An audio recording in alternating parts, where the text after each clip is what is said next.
after a 17-year-old girl was killed in a shooting. Deputies were called out for an accidental shooting on Gospel Way Church Road last Thursday evening. The teenage girl was found with a gunshot wound and was pronounced dead at the scene. Investigators later determined the shooting would be investigated as a homicide. The teenager charged in connection to the girl's death made his first court appearance today for a bond hearing. The court ordered the suspect remain in secure custody until his next hearing on the 18th. Yadkin school leaders say the victim, Nora Smitherman, was a senior at Fort Bush High School. She was on the student council, a straight-A student, and a member of the National Honor Society. Last weekend, Fort Bush Athletics asked everyone to wear purple, Nora's favorite color, to the football game against North Surrey High School. There was a balloon release in her honor. WFNY News 2's Avery Powell is in Yadkin County, and he will bring you an update on WFNY News 2 at 5. Dr. Mandy Cohen is urging parents to get their children vaccinated if they're eligible. Children ages 5 to 11 are now eligible for a COVID vaccine. The dose is 1/3 the amount adults receive. Dr. Cohen explained that while the number of children dying of COVID was a lower percentage, the vaccine is another tool in the toolbox to protect them. Even though the risk of hospitalization and death are rare in children, as well as this inflammatory condition, it is possible. And now we have a safe tool to protect our children. I'd equate it that we all, for example, use car seats or seatbelts with our kids, even though the risk of dying in a car accident is pretty rare for a kid. Now, there are a number of places you can get your kids vaccinated. We've made it easy for you to find those places. Just text the word KIDS to 336-379-5775 and we'll send you a link right to your phone. Pfizer is seeking federal approval to expand use of its COVID booster to all adults. Pfizer says its data shows a third shot restores the effectiveness of the vaccine to its initial strength. The FDA indicated it would move quickly to take up Pfizer's request. If approved, the third shot booster would be for everyone 18 and older. Meantime, our state's vaccination rate has slowed to a halt. Now, I want you to focus on the numbers on the right here, which represent the fully vaccinated. We highlighted the top number. Just 56% of the population is fully vaccinated, and it's been that way for 10 days. In fact, we've only gone up 2% in the past month. Now, here's the good news. You can see at the bottom of this chart, 90% of people 65 or older are fully vaccinated. Now, this is important since older people tend to have the most severe symptoms.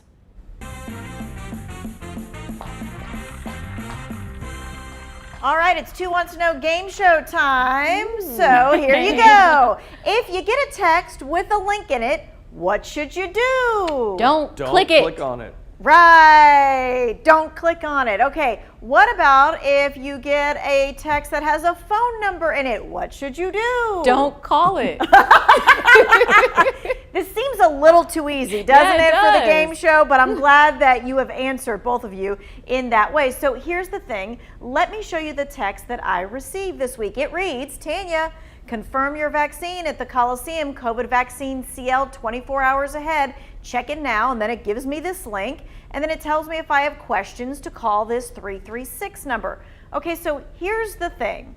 I scheduled my booster shot at the Coliseum for this weekend, but when there wasn't anything about Cohen on this text, I was like, I don't know. So if you have an appointment, but it doesn't specifically say the facility, what do you do about that? I'm not sure. You should reach out, I guess, to someone, but that looks pretty legit. Like, I'm not It so does. sure I wouldn't have clicked on that.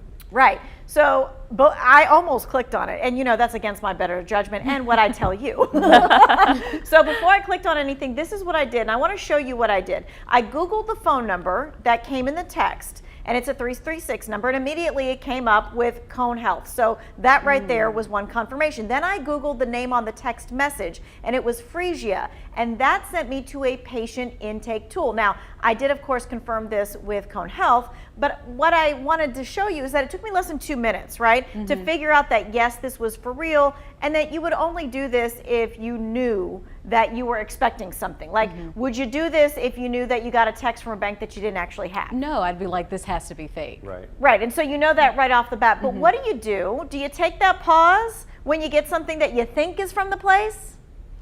I should would say not. nowadays I do, just because there's been so much out there with my husband really into cybersecurity these days. I typically, if I get a text message, I'll just Google the number like you did, just because it's so easy and that's the easiest way you can see who it is, if But I'll it's bet real you or most not. people don't.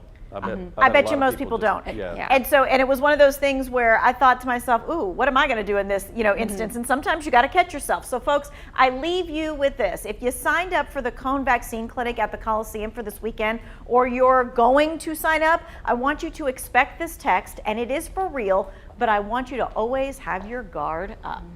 Some great information there. Tonight on WFNY News 2 at 11, we're walking the long journey post-COVID with survivors who weathered it all. Research shows for more than 2/3 of people hospitalized with COVID-19, physical side effects linger at least 6 months. And for almost all of them, the emotional toll lasts much longer. I have severe anxiety. Before I had anxiety, but being in the hospital with the machines going off and being by yourself, and you felt kind of hopeless or helpless in there. And yeah, that carries with you. You said it's a little bit of like PTSD. Are you finding that with the proper therapy, the majority of these long-haul patients get better, or at least feel much better than they did prior to coming here? Yes, I've had several that have graduated now. They don't need us anymore. WFNY News 2's Megan Malera shows you inside Cohen Health's post-COVID clinic, which is treating 500 long haulers. We'll share their emotional efforts and to find relief and resolve. That's tonight on WFNY News 2 at 11.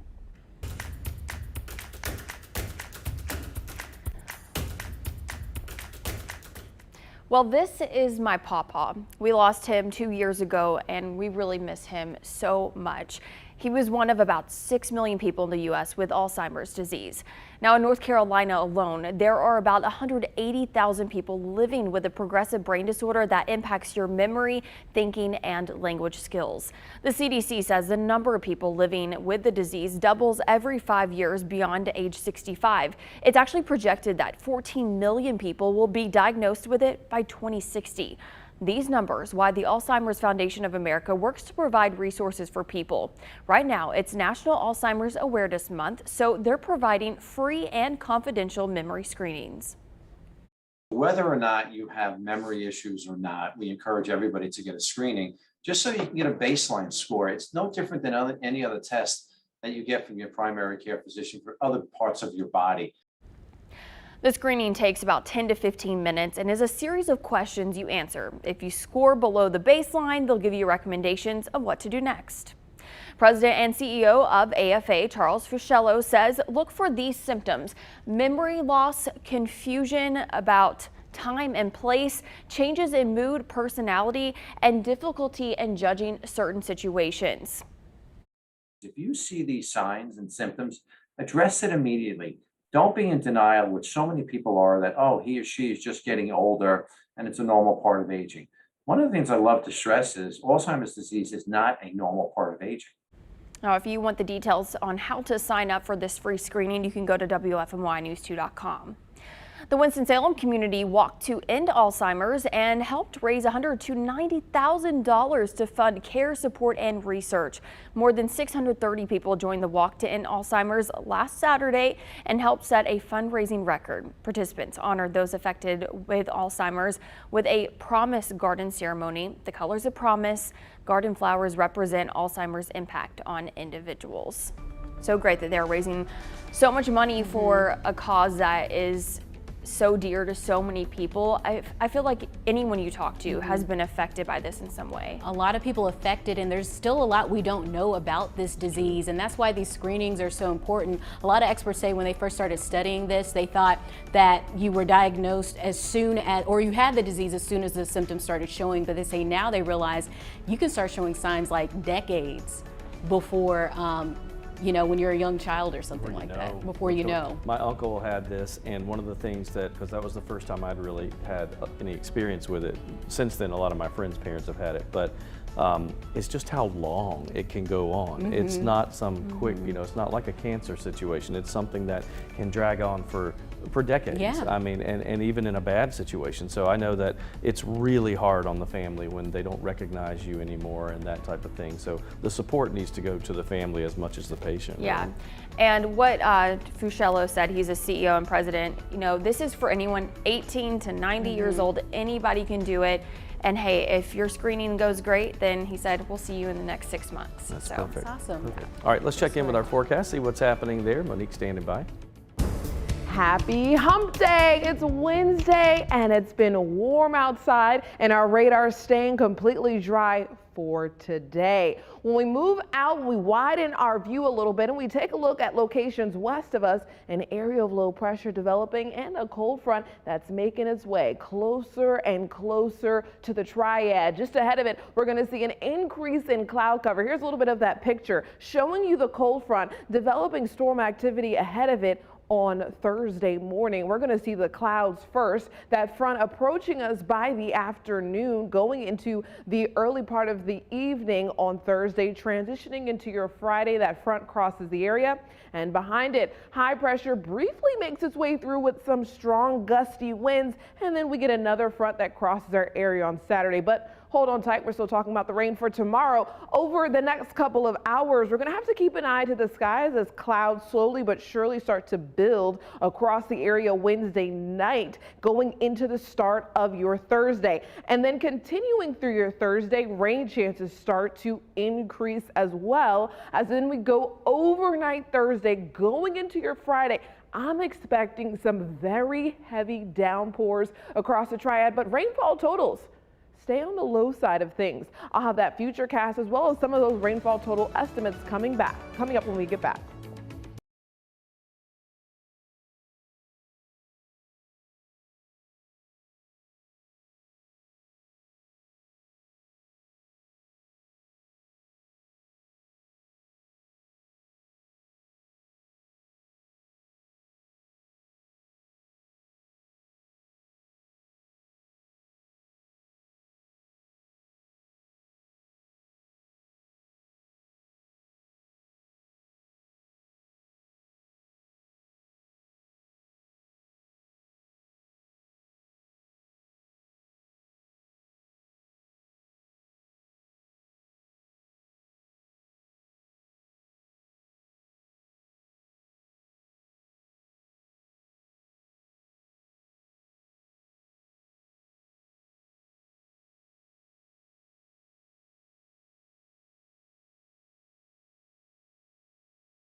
Work-life balance, we all try to find it. When you have 3 preschoolers and a taxing job, you are a superhero in my book, just like this female scientist I met this week.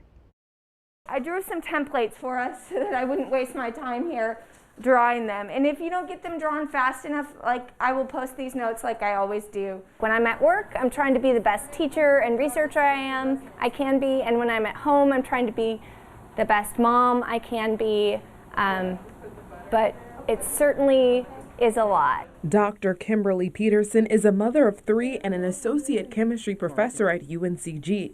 When I was interviewing here at UNCG, I met Dr. Nadja Chek, and she is a fellow colleague here in the chemistry department, and she was such an inspiration to me. She had kids, young kids, and she was so successful. Dr. Peterson says seeing how UNCG embraced female scientists made her choose this university 10 years ago. For furan, we only count one of the pairs because only one of the pairs is in the p orbital. Each semester I'm teaching 100 students. So you guys have these. I think you guys have these down. So that's a lot of students that you can sort of influence. Caroline.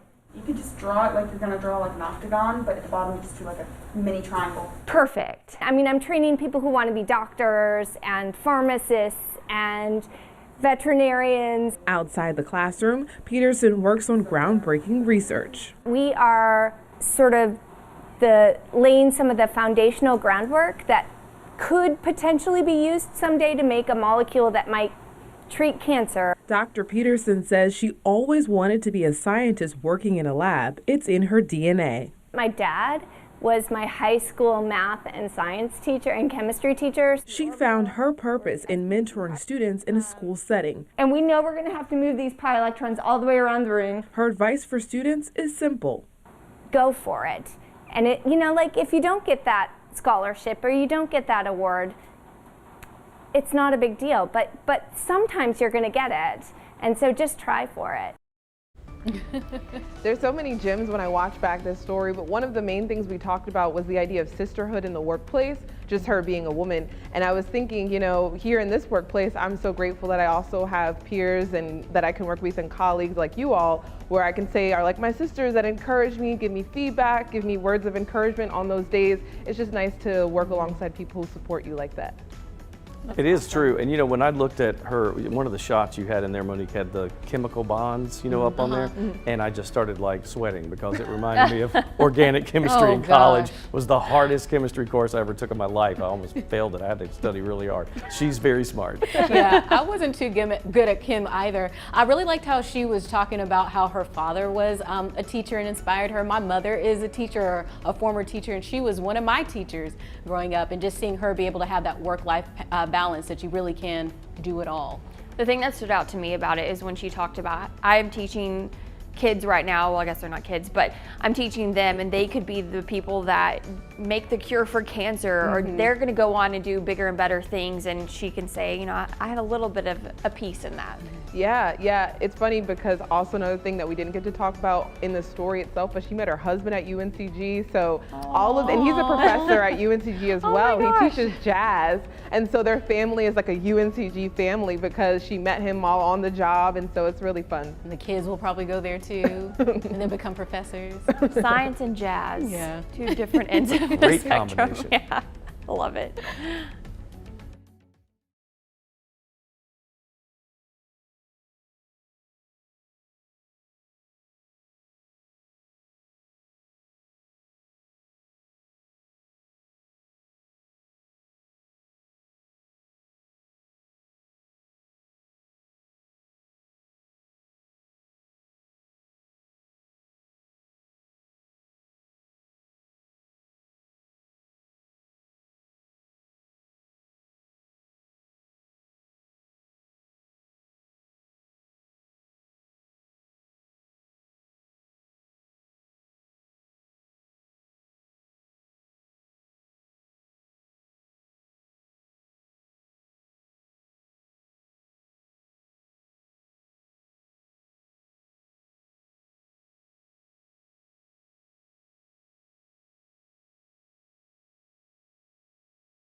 You know, as the temperatures change, so do our plant beds and gardens, but the burning question remains, what do you plant when it's cold outside? Lots of questions here. I asked Adrian Rothling with the Paul Senior Botanical Gardens to get the details. Take a look.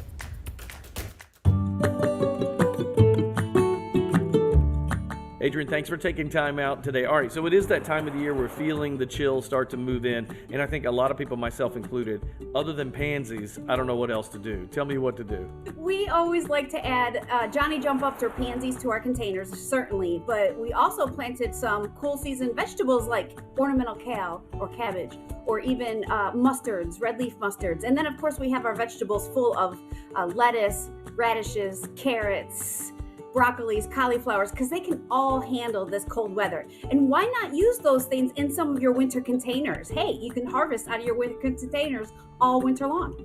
So is there anything we need to do as far as like prepping? I know for a lot of us, like I'll cut down some of my flowering plants, cover it with mulch, and then sometimes they come back. I mean, talk a little bit about that. So this is a perfect example of what you just said. So last week we got down to frost, freezing temperatures. It was beautiful. It lasted for about 2 mornings, and then of course we jumped right back up into the 70 degrees. And so plants are confused.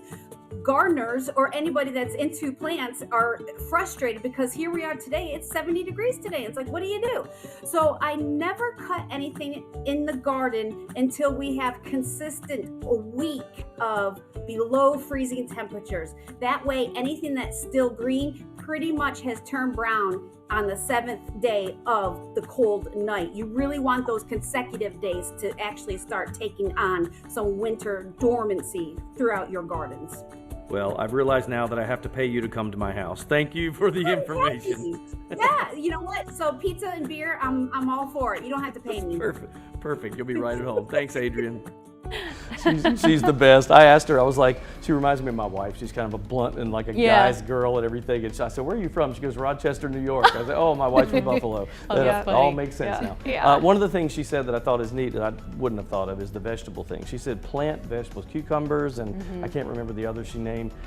She said they'll thrive in cold weather. So you can plant those, and they don't really flower per se, but the greenery that comes out around it, she goes, that can actually look like plants. So you could do that in your bed. She was saying you can use your extra containers to do that, Yes, right? That's yes. really neat. I don't have a green thumb. I'm not a plant mom, but I think plants would be great for a Christmas gift for somebody who's into that. Yeah, we talked about poinsettias earlier. They're so beautiful this time of year. And they are kind of poisonous though for your pets. Animals, I think it's right. the cats, right? Yeah, I think so. I think it both maybe. I'm not sure, but you just need to keep them elevated away from it. And then don't forget pansies. That's kind of like the North Carolina choice for plant beds because they're little, colorful flowers, but they'll live through snows. I mean, Really? Yeah. I don't know anything But about everybody plants. has those. I don't know too much either. We'll have to learn from this guy. You got to call Adrian, not me. That's why I called her. Will the weather garden have some like poinsettias? Yeah, always. Okay. We'll wait for that. Yeah, it gets closer to the holidays. All right, we'll be right back.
Today on U Day, Coach Lamont shares a proverb that reminds us the power of vision and how it can change your life.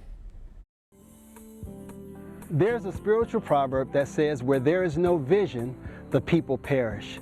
This has always struck at the core of my life. See, the word perish doesn't necessarily mean a physical death.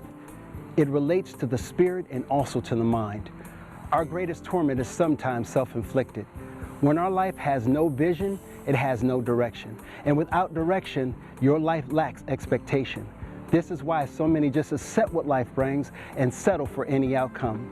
See it this way. A leaf carried by the wind does not choose the direction it goes in. It is guided by whatever the wind's direction decides to go. This is why you must select today the direction your life is going to go. And when it gets there, you'll be pleased that it did. This is Coach Lamont. Make today your best U Day. I'll see you tomorrow.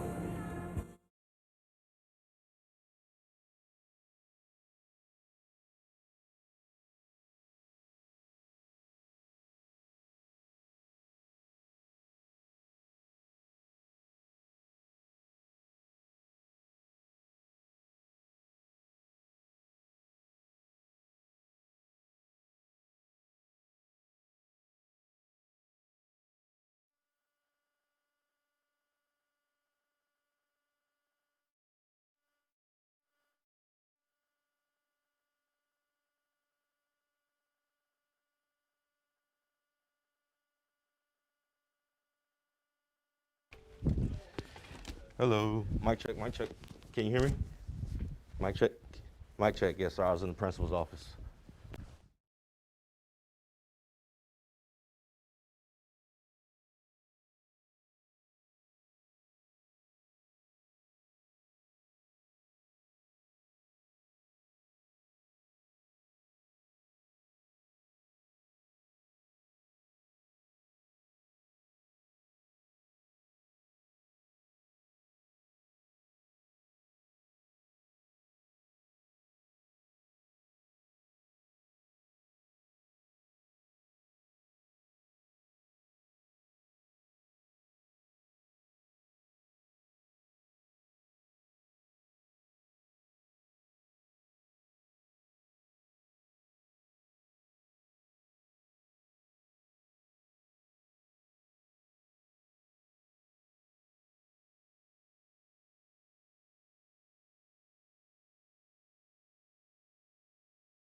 Good afternoon. Thanks for joining us. I'm Stacey Spivey with Lauren Coleman, Eric Chilton, and Monique Robinson. It was Chilton and Monique combined together.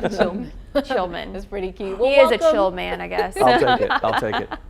Well, welcome to the 4 to 5, whether you're watching online on our app or maybe Roku or Fire Stick, or even on our Facebook page. Come and join us, chat with us today.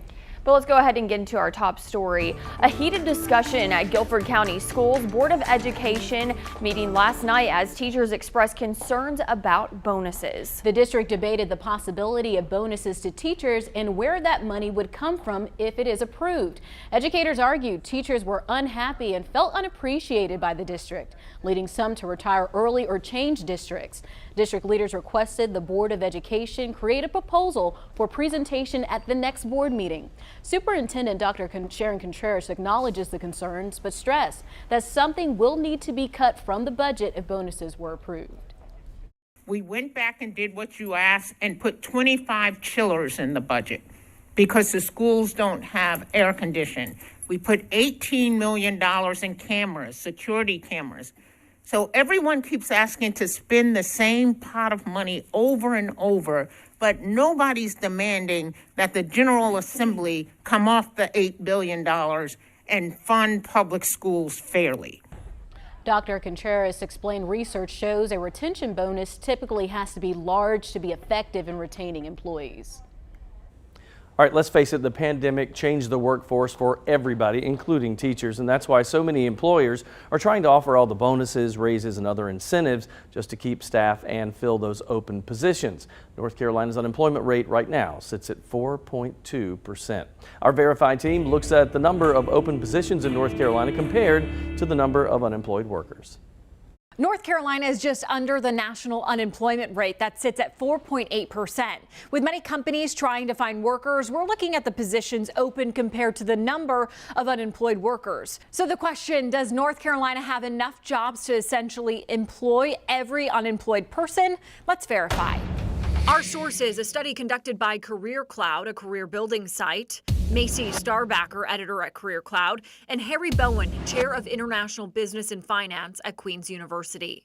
In October, Career Cloud conducted a study looking at the unemployment rate from the U.S. Bureau of Statistics and 3 large career sites. They found as of October 12th, there were 10.4 million unfulfilled jobs nationally, with 8.3 million unemployed Americans, meaning there are more than enough jobs for everyone. So where does North Carolina stand? The study shows for every unemployed person, the state has 0.97 jobs. That means for every 100 job seeker in North Carolina, there are 97 jobs available. So with essentially enough jobs for everyone, experts are trying to figure out why some people are not heading back to work. We can't pinpoint an exact, thing that would satisfy, oh, okay, this is why this is happening. It could be that a number of people that were formerly employed have decided that they don't want to go back to their prior type of employment. Some have suggested that it was the expanded unemployment benefits. Others blame fallout still from the pandemic. And then we also have to keep in mind there could be childcare, skill gaps, and other issues also playing a role as well. The sectors with the most job openings across the country are trade, transportation, and utilities. The median wage for people in those industries is $47,000 a year. Given the jobs being advertised and available, and the fact that there's a huge gap there between hiring and jobs available, the jobs that are being offered at the moment are not attractive to the people that would like to take them. However, some open jobs include ones in the information sector with median annual wages of almost $86,000. In those instances, some unemployed candidates just don't qualify for the positions. So we can verify that yes, North Carolina essentially does have enough jobs to employ every unemployed person.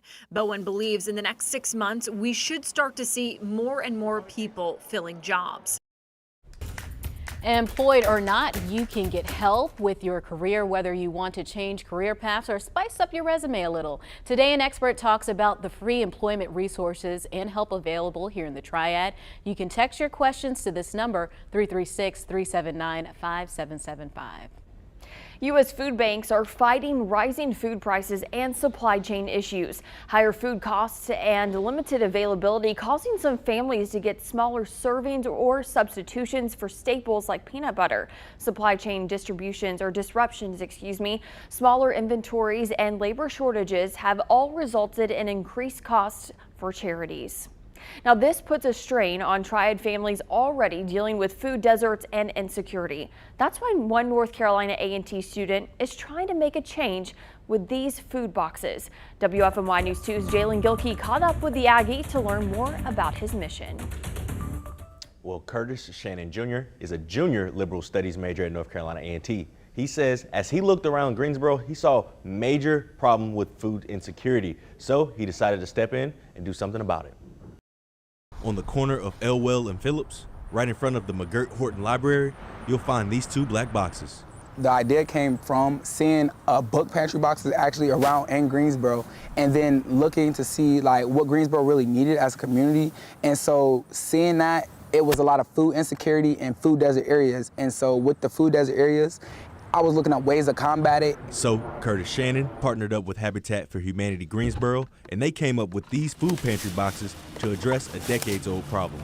So I chose it right here at the McGirt Library because this is known as Greensboro's highest food desert area. Javon Manning is from Greensboro and works security at the library. He knows all too well how desperately the city needs more projects like this. This is actually amazing. This is a very genius idea. It's definitely needed in areas like this. And I think that if they continue this up, it's perfect. It's amazing. It just gives me a butterfly feeling, a happy butterfly feeling, just to know that people are actually out here using the boxes and they're being used for what they're supposed to. Curtis went on to tell me that these will not be the only pantry boxes he helps bring to the city. He and Habitat for Humanity, along with other organizations, are trying to place more boxes like these in the areas that need it most. I love this. What a great idea, Jalen. I mean, to see this kid, you know, doing something like this to really help other families. And you said that the idea kind of came from those library boxes that are in neighborhoods, right? Yep. So I was talking to Curtis, and he told me I was looking for a way to make a change, and he was driving one day and he just saw those public neighborhood libraries and he was like, this is a perfect idea. And so he partnered up with Habitat for Humanity and they made it happen. I love seeing our young people getting involved and helping others out in the community. And these are really great tools because people really do use those community libraries. And if you think about it, with the food deserts, a lot of folks don't have that transportation to get to a quality grocery store. So if you have one of those in your neighborhood, it just helps make things a little easier. It's a great idea. It's like it's almost like a grown-up snack box. Yeah. You know, you got like all that in there, and someone that needs it can stop by and grab a little something. I think that's a great idea. And I think my favorite part from this whole story was that it was placed in front of the library, a place that many people can, have access to and many people are familiar with. So not only is this accessible for the whole community, it's also can be spread word of mouth by people that might not need it, but they can see it and then tell someone else that does. And drawing people to the library, Yeah. That's not a bad thing either. Absolutely. Well, I hope to start seeing more of these pop up all over the city. Yeah, Jalen, great story. Thank you. Thank you. He sounds like a great problem solver. I mean, problem solvers are what scientists do, and that's a good one there. I'm trying to solve this problem here with the weather. We got something that's going to be moving in our area very soon. First ahead of it, cloud cover, and then showers and storms rolling in for the latter part of your Thursday, heading into early Friday. You can see this is the wee hours of your Friday, so more likely you will be asleep, but you will maybe be waking up to some very heavy rainfall or some small rounds of rumbles of thunder. Not really expecting any storms, but there is a small possibility we could have some storms, but they clear out very quickly. This is by early Friday morning, just maybe getting into the workday. But overall, the day on Friday will be filled with mostly sunny skies and breezy conditions. We talk about that rain forecast, how much rainfall we actually will expect to see. Not that much. This is less than an inch of rainfall in most locations. And obviously this is just one model, so some localized locations could see less than what numbers you're seeing here or even more than that. But still, we're not talking significant rainfall totals. Everyone's across the triad is primarily under a half an inch or around that. But like I said, not a lot of rainfall we're talking here.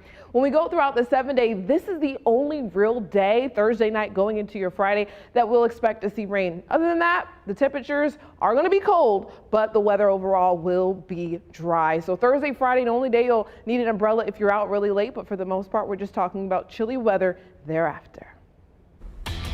You can still win a chance to catch the Panthers in action with 2 tickets on 2. On 2, our second winner is Gladys Adams from Burlington. Congrats to her. Don't forget your old buddy Eric, Yeah. Gladys. You need somebody to go with you. Yep. And Gladys gets to see the Panthers kick off against the Washington football team on the 21st. Yep, we still have some more drawings to go. First, all you have to do is go to WFNYnews2.com. On the homepage, you'll see the story that says Play and Score Carolina Panthers tickets on WFNY News 2. You click that story. Once you're in there, click on the link that says Play 2 tickets on 2 trivia here. There are 5 Panthers trivia questions there. What's nice about this, y'all, you can play as many times as you like. The more you play, the better your chances are to win. For this upcoming drawing, you have until 6:30 next Monday night to win tickets to the Panthers game against the Atlanta Falcons, and that's on December 12th. Once trivia closes, you'll need to watch WFMY News 2 at 11 to see who wins. This is the third of 4 ticket giveaways, so you do have chances to win. Log on to WFMYnews2.com and play Panthers Trivia for your chance to win 2 tickets on 2. We'll be right back.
So it is the biggest festival of its kind in the state. The Carolina Renaissance Festival underway, complete with an artisan marketplace and, of course, jousting. I spoke with, as he's called, Lord Mayor Bullfrog about this year's event.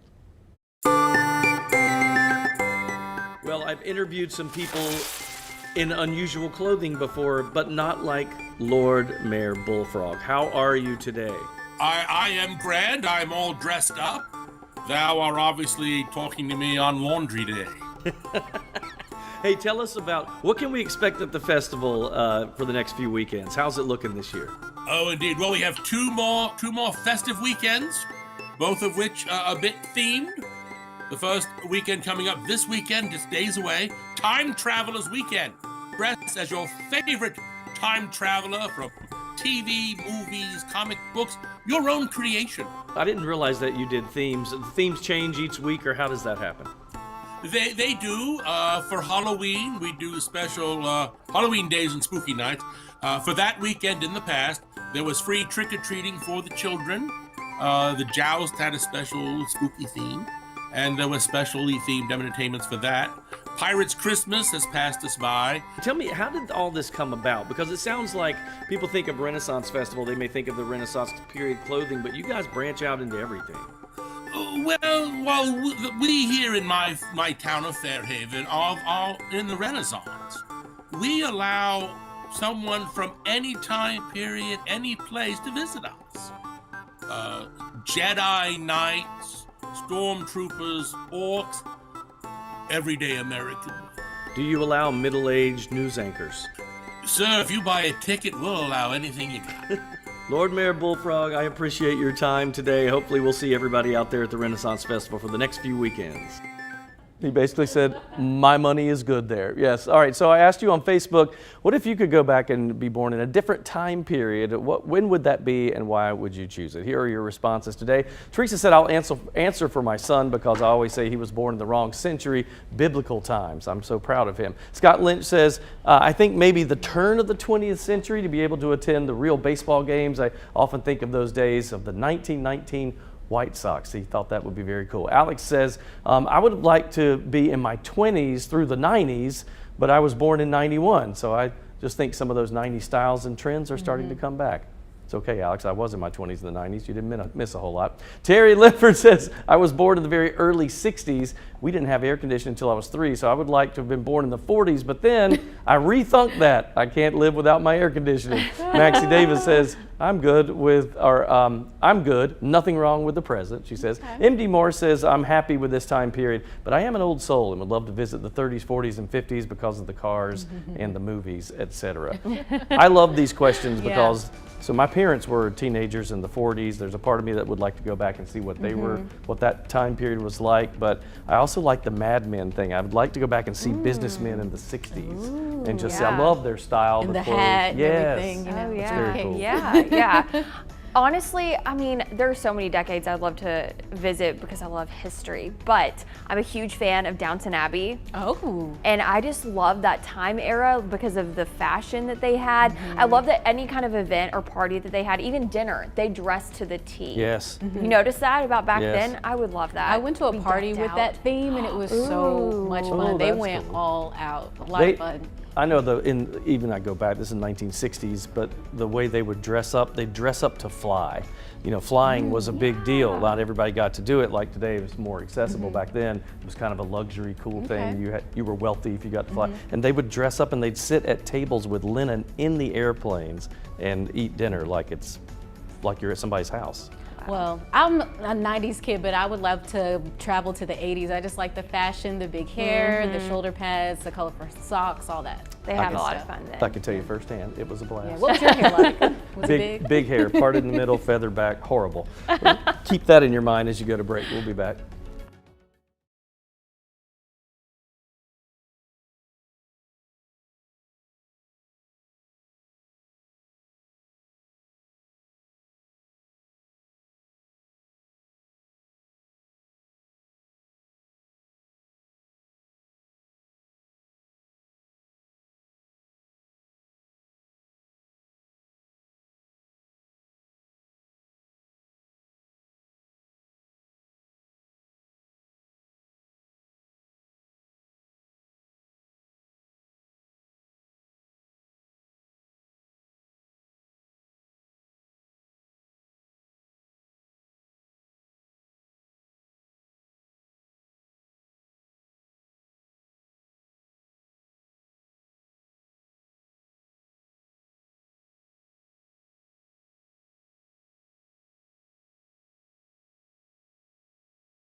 People magazine named its sexiest man alive, and the winner has had my heart since Clueless. Paul Rudd is crowned the 2021 sexiest man alive. Rudd is best known for his starring roles in Marvel's Ant-Man, This Is 40, and Clueless. His new title was revealed last night on CBS's The Late Show with Stephen Colbert. I just love this video. It's hilarious. But you have to listen in to his swear-in process. Raise your right hand and put your left hand on a photo of your own face. Did you bring a headshot? So I could just use my own face? Yes. Okay. I do solemnly swear. I do solemnly swear. To give the sexiest answers I can. To give the sexiest answers I can. To be a man. To be a man. And stay alive. And stay alive. So help me, McConaughey. So help me, McConaughey. So funny. The Ant-Man star replaces 2020's winner, Michael B. Jordan. All right, Time Magazine revealed its annual list of 100 best inventions here, improving the world. So this is unusual. I did not think about this in this way, but it does make sense. COVID vaccines and the COVID at-home test actually made the list. Some of the other top picks include Google Maps, the Live View, which is really cool, the Samsung Galaxy Z Flip 3, which brings back the flip phone, which I think is long overdue, and comfy tennis shoes for healthcare workers. That totally makes sense. I have to go back to Paul Rudd because he is so funny, so funny. And now I don't know if I would have thought of him in that way, and we were having this discussion in the newsroom, but he's so funny that sometimes humor takes somebody at places they may not go. You know? People start looking real attractive if they have a sense of funny. humor. Yeah. And I mean, seriously guys, look at him in Clueless and today, he looks the exact same. He hasn't aged. At all. I want to know like how they like pick out of all like the actors that are out there. What's the like criteria? What is the criteria? I don't know. Blake Shelton won a few years ago, so. Can you win it more than once? I don't know. I don't think so. I don't think so. That's We need to find out. We need to nominate Eric Chilton. Yes. Yeah, you got to get somebody within the age range. If you could pick any star to win that, who's your opinion? Ooh, that is tough. Harry Styles, by far. Harry Styles for you. Okay. Yes. And our producer Courtney. I'm gonna say. Well, my husband too. Michael Ealy. The actor Michael Ealy with the eyes, the hazel eyes. Yes. It took me a second. I was like, wait, the name? That's all you had to say. Then everybody knows now. But we have to ask Monique what she thinks about this. Well, I think Michael B. Jordan he won in 2020. That was spot on.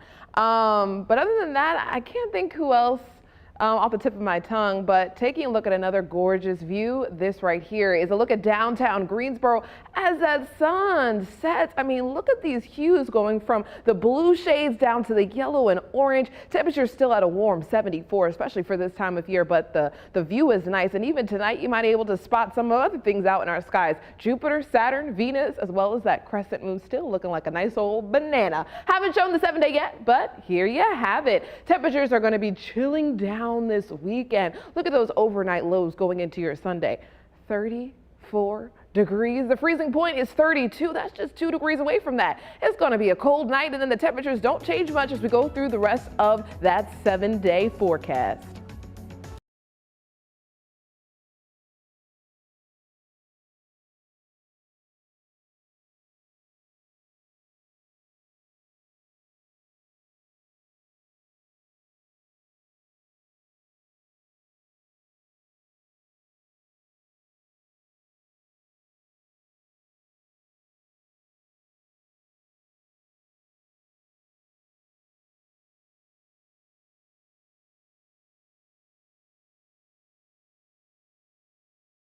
Jesse Williams, he is beautiful too. Oh yeah, he is. 1, 2, 3. He's like all into his activism, right? It's a 1992 movie. Hi, Paul Rudd. Wow. Paul Rudd, huh?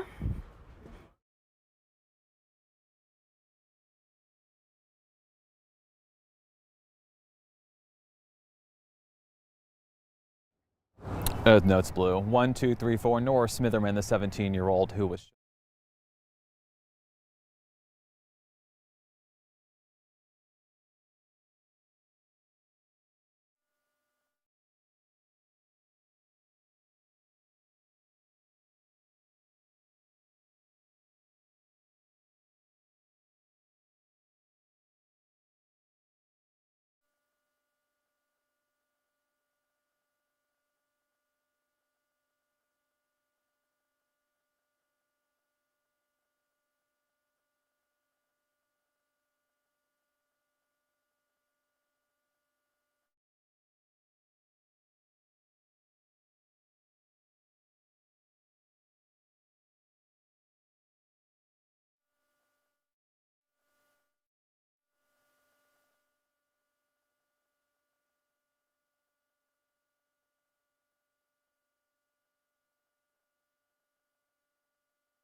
Hi there, Oklahoma, Oregon, Pennsylvania, Rhode Island, South Carolina.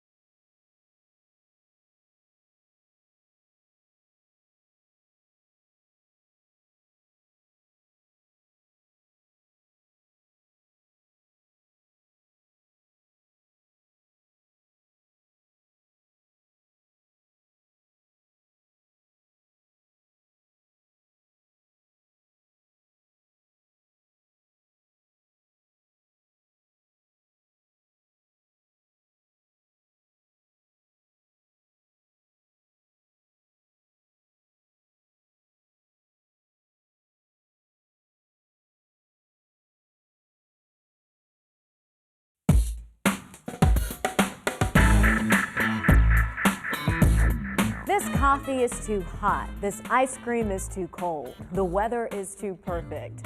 I can't stand a chronic complainer. You know, the person who finds something wrong with everything. It can be quite draining. That being said, I do think it's healthy to vent and get things off your chest every now and then. It's never a good idea to keep things bottled up inside. But when the grumblings become constant, it's time for self-reflection. I remember when I took a course in school that I needed to graduate. The class was extremely difficult. Every day I found myself complaining about the teacher and what I deemed as busy work assignments and favoritism. Eventually my complaints started to annoy those in my inner circle. Lauren, you're not the only person taking a class you don't like but you need. This got me thinking. You can either complain and have constant stress, or you can choose to do your best and not let the situation get the best of you. Life isn't fair. We won't always like some of the cards we're dealt, but constant complaining isn't the answer. Take that same energy and use it as motivation.